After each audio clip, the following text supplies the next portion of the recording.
Совхозда жоғалған 7 жастағы қыздың денесі қабырғаның ішінен табылды.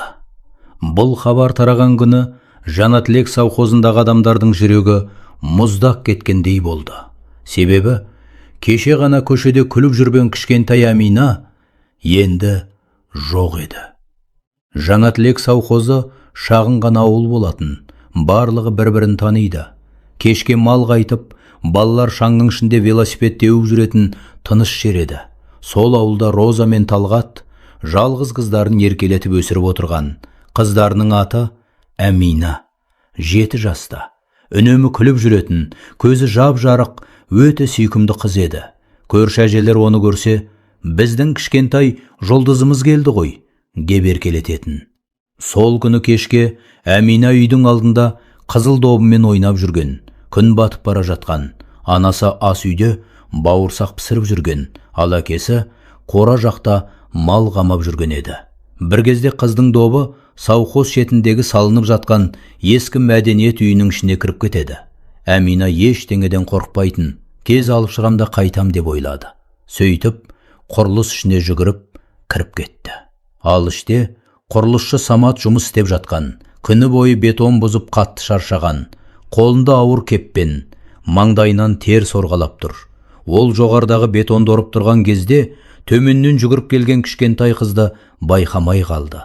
Аға, менің добым деп үлгірген сәтте кеппен қолынан тайып кетті. Тарс, дыбыс, бос ғимараттың ішін жаңғыртып жіберді. Самат төмен қарай жүгіріп түсті. Жүрегі аузына тығылып кеткен. Жерде кішкентай Әмина жатыр. Қозғалмайды. Басының астынан қан ағып бара жатыр.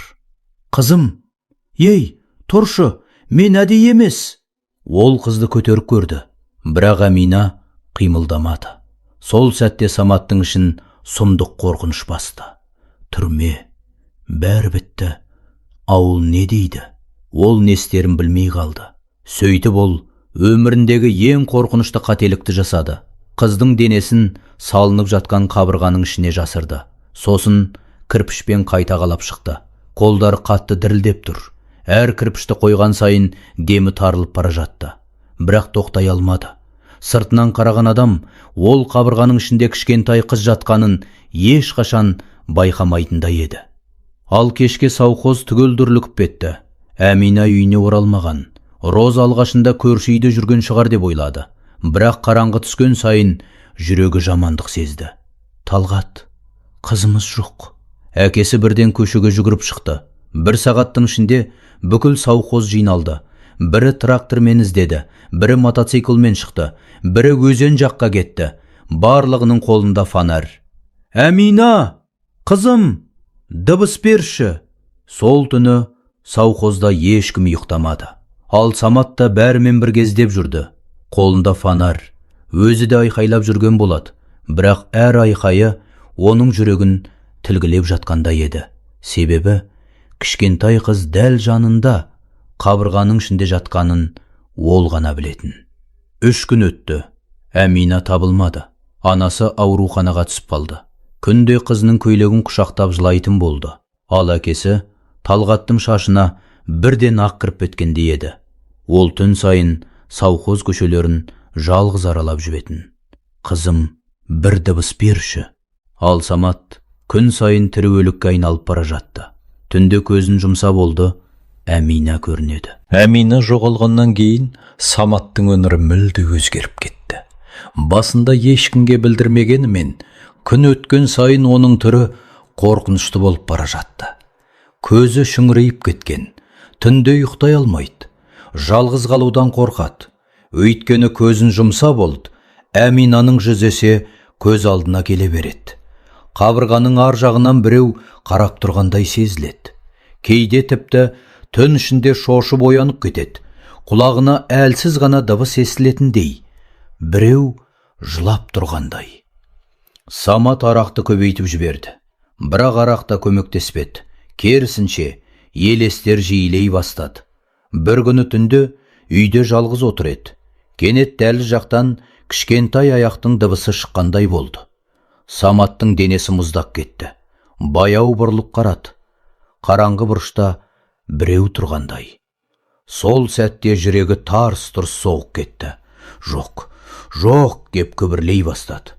Өйткені ол енді жынданып бара жатқанын сезіп жүрген. Күндіз стройкаға барса да тыныштық жоқ. Қабырғаға қараса болды, көзіне Әмина елестейді. Біреу іштен тырнап жатқандай сезіледі. Содан кейін Самат жұмысын тастап сыртқа қашып шығатын болды. Ауыл адамдары да байқап жүрді. Самат дұрыс емес сияқты. Өз-өзімен сөйлесіп кетеді. Түнде айқайлайды екен. Ал ауылдың көбі Әминаны біреу зорлап, өлтіріп кеткен шығар деп ойлаған. Өйткені қыз аяқ астынан жоғалып кеткен еді. Анасы күнде жылайтын, әкесі үнсіз кеткен, ал Самат соларды көрген сайын іштен өле беретін. Бір түні ол мүлде шыдай алмады. Үйде жалғыз отырған, жаңбыр жауып тұрған. Кенет оған қабырғаның ар жағынан біреу сыбырлағандай болды. Самат орнынан атып тұрды. Кет деп айқайлап жіберді. Бірақ дауыстар тоқтамады. Сол сәтте ол екі қолмен басын ұстап тізерлеп отырып қалды. Жылап жіберді. Кешір мені. Мен қорқып кеттім. Таң ата салысымен Самат өзі полицияға барды. Кабинетке кірген бойда жылап жіберді. Қолы дірілдеп тұр. Көзі қанталап кеткен. Сосын әрең дегенде, мен айтайын деп келдім. Әминаны қабырғаға қалап тастадым, деді. Кабинет іші тып-тыныш болып кеткен. Самат полицияны стройкаға алып барды. Жертөлеге түскенде аяғы дірілдеп кетті. Сосын қабырғаны көрсетті. Осында. Қабырғаны бұзған кезде бүкіл жер үнсіз қалған. Ал ішінен Әминаның денесі табылған сәтте анасы айқайлап жылап жіберді. Әкесі болса Саматқа қарап тұрып, Құдай сені жазаласын. Сен адам емессің, деді көзіне жас алып. Ал ауыл адамдары Саматты көрген сайын қарғап жатты. Өйткені бәрі оны қызды қорлап өлтірген шығар деп ойлаған. Самат болса ештеңе түсіндіре алмады. Кеп басын ұстап отырып қалды. Өйткені ол кезде оның психикасы мүлде бұзылып кеткен еді. Сотқа дейін дәрігерлер Саматты тексерді. Түнде айқайлайды. Өз-өзімен сөйлеседі.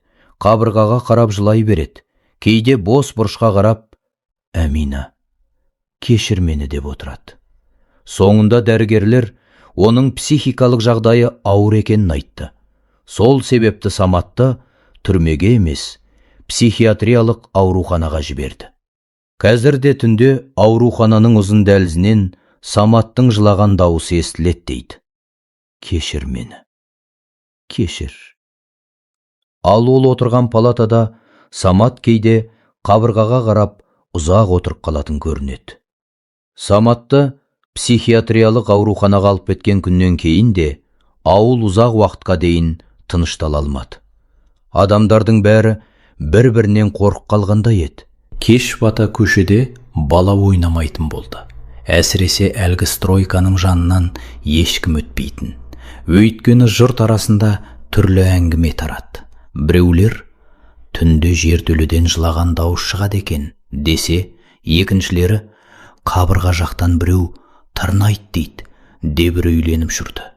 Ал Самат болса ауруханада күннен күнге нашарлап бара жатты. Басында дәрігерлер оны тыныштандырмақ болды. Бірақ түнде ол айқайлап оянатын. Жоқ, мен әдейі істемедім, қорқып кеттім деп бүкіл аурухананы шулататын. Кейде палата бұрышына қарап ұзақ сөйірлесіп отыратын. Бір күні медбике ішке кірсе, Самат қабырғаға қарап күбірлеп отыр екен. Суық па саған? Қорықпа, қазір шығарам. Медбике қорқып кеткен. Өйткені палатада Саматтан басқа ешкім жоқ еді. Күндердің күнінде Әминаның анасы ауруханаға келді. Қолында қызының кішкентай суреті. Көзі жылаудан ісіп кеткен. Самат оны көрген бойда орнынан тұра алмай қалды. Басын төмен түсіріп, кешіріңіз, деді әрең. Әйел ұзақ үнсіз тұрды. Сосын көз жасын сүртіп, қызым, соңғы сәтте қатты қорықты ма? Деп сұрады. Самат сол жерде жылап жіберді. Екі қолмен бетін жауып, мен жедел жәрдем шақыруым керек еді. Мен қорқып кеттім. Кешіріңіз, деп еңіреп отырды. Әминаның анасы да жылады. Бірақ кетерінде бір ғана сөз айтты. Сен өзіңді өмір бойы кешіре алмайсың. Осы сөз Саматтың ішінде мәңгі қалып қойғандай еді. Содан кейін Самат мүлде үнсіз болып кетті. Бұрын айқайдайлайтын, енді күні бойы керезеге қарап отыра береді. Кейде ғана Әмина деп қояды. Дәрігерлер оның шындықты толық қабылдай алмай қалғанын айтты. Өйткені оның санасында бәрі қайта-қайта қайталана беретін. Қараңғы жертөле, жылаған дауыс, қабырға. Арада бірнеше ай өтті. Бір күні түнгі кезекші медбике Саматтың палатасына кірсе, ол қабырғаға басын сүйеп үнсіз жылап отыр екен. Самат, не болды? Самат жай ғана, ол бүгін тағы келді, деді. Кім? Самат қабырғаға қарап қалды. Көзі босап кеткен. Әмина. Ол әлі мені кешірмеді. Сол түні палата ішінен ұзақ жылаған дауыс естіліп тұрған. Содан кейін Саматты ешкім бұрынғыдай көрмеді. Ол мүлде басқа адамға айналып кеткен еді. Бір бұрышта үнсіз отырып қалады. Кейде қабырғаға қарап күбірлейді, кейде түн ішінде айқайлап оянады. Дәрігерлер қанша емдесе де, Саматтың санасынан сол күн өшпеді. Өйткені кейбір қателік адамды өмір бойы тірідей жеп қояды екен. Ал ауыл адамдары әлгі стройканың қасынан әлі күнге дейін қорқып өтеді. Кейбіреулер түнде жертөле жақтан біреудің жылаған дауысын естідік дейді. Бірақ ешкім қайта барып тексермеген. Әминаның ата-анасы болса, ауылдан көшіп кеткен. Өйткені ол үйде, ол көшеде оларға қыздарын еске сала беретін. Ал Самат бір күні аурухананың терезесіне ұзақ қарап отырып, егер сол күні қорықпағанда бәрі басқаша болар ма еді, деп сыбырлапты. Бірақ ол сөз енді ештеңені өзгерте алмайтын еді. Өйткені кейбір кешірім өмірде тым кеш сұралады. Тіркеліп лайк басыңыздар, тағы да қызықты әңгімелер шығады.